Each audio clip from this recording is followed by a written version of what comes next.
So let's talk American Hustle, which is the latest film directed by David O. Russell. He seems to be on a roll lately. And of all the films I've seen of his in the last several years, this one is the one that has finally won me over wholeheartedly. In the last couple of films he made, The Fighter and Silver Linings, there were things I really admired about those films, but I never felt like they completely came together. But this one did. This movie is just very ironic in a lot of ways, in the best ways, because it's a very stuffed, choppy mess.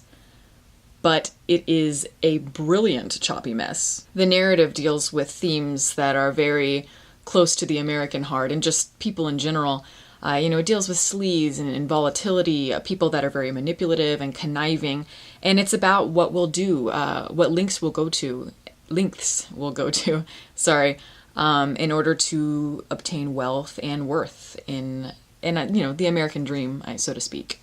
And I think that, again, as I said, this is a theme we've seen 100 times, thousands of times. Particularly this year, though, we've seen a running theme with movies that deal with wealth and excess. And, for instance, in films like Bling Ring or The Great Gatsby and Wolf on Wall Street, which is coming up pretty soon.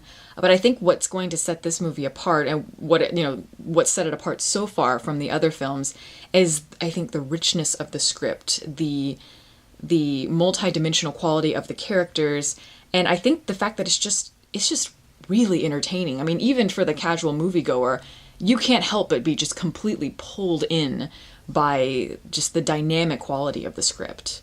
The movie is not completely a satire, it's not a farce per se, it's not a cautionary tale. I mean, it has elements of all of these things. It extracts elements from all of these different things and from different genres, but it's able to kind of stand on its own 2 feet and create something from that. It's kind of inspired from those things rather than just being a pastiche of different ideas and genres.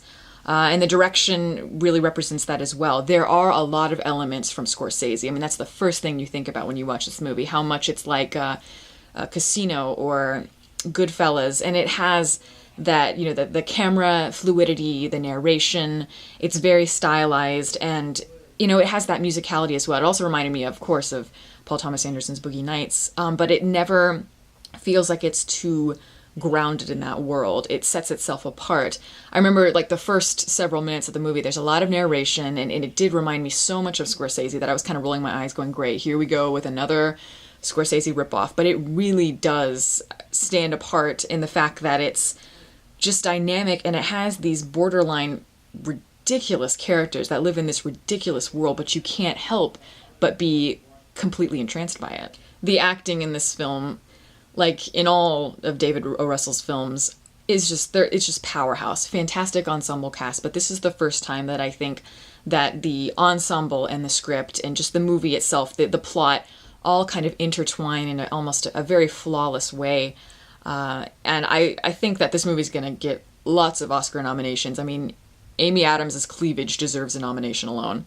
But, I mean, all jokes aside, she is just one of the standouts in the movie, and it's full of so many great performances, but she stood out to me so much because she's just this very sexy woman, but she's got this cool, seething intelligence. I'm telling you, Amy Adams is Macbeth to me. She's just wonderful because she's very deceptive and very manipulative, but so smart. So I think that she pulled that role off perfectly. I love Jennifer Lawrence. The women in this film interested me a lot. I think especially when they were together, the combustibility, the dimension in those scenes, or actually it's just one scene in particular between Jennifer Lawrence and Amy Adams is so full and just very interesting to watch. But Jennifer Lawrence, she's got that kind of smoky, trashy sarcasm to her. She's very funny, but she's also so insecure, so needy, and just completely crazy. I mean, all these characters are crazy, but she's one of probably the most manic, I should say, as a character. And the men were wonderful too. I thought that Bradley Cooper, I've never been on the Bradley Cooper bandwagon per se. I mean, I think he's a good actor, but this is the first time that I think he got it just right. This role was tailor-made for him because he was comic without being over the top, and serious when he needed to be, because he's this character who is very ambitious, very driven, wants to stay on top of the game, but yet he's always just a step behind, and he's always slightly clueless. And he plays it off so well. It's very humorous. He kind of reminded me of like Holly Martins from The Third Man, but maybe in a far more manic and jittery sort of manner. And then there was Christian Bale, who gave a fantastic performance. As always, he's always wonderful, but he really was not afraid to make himself look ugly.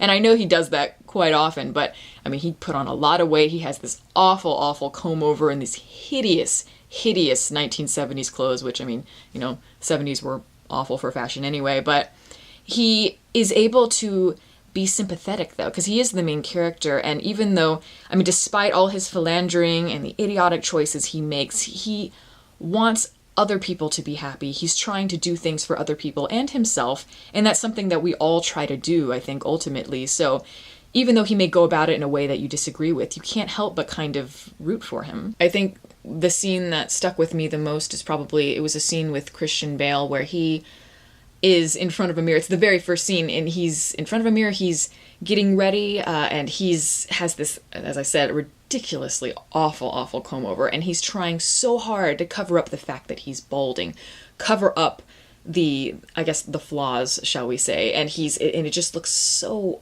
just horrendous. But that's what the movie represents to me. It's how ludicrous people can be, how pathetic we are, and oftentimes it goes to comedic levels and we don't even realize it.